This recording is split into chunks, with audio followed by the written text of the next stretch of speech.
Portrait de Monsieur Pertuiset. Que les spectateurs se rassurent. Le chasseur ne vient pas d'abattre ce lion, qui est mort depuis bien longtemps. En fait, dans cette toile, tous les éléments ont été soigneusement mis en scène par Manet. Le personnage qui lui a commandé cette toile est un ami de longue date, Eugène Pertuiset.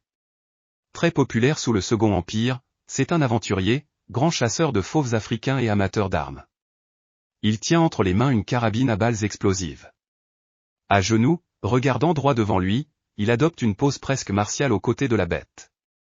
Cette dépouille à l'œil de verre, rapportée d'un de ses nombreux safaris, a donné lieu à une anecdote très plaisante. Pertuiset, qui souhaite l'offrir à Napoléon III, a convaincu Manet et Antonin Proust de l'accompagner. Mais l'empereur refusera même de le recevoir. Ce que Pertuiset a ragé, raconte Proust, il fallait le voir rouler sa peau. Hésitant entre la scène de genre et la caricature, Manet, saisissant l'homme et sa proie en contre-plongée, leur donne ainsi plus de densité. Même si la toile a été admise au salon de 1881, et a rapporté une médaille à son auteur, elle en déroutera plus d'un.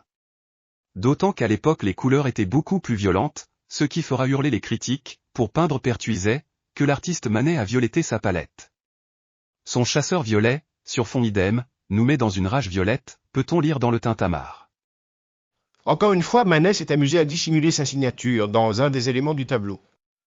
Ici, c'est sur le tronc d'arbre qu'il a daté et signé Manet, 1881.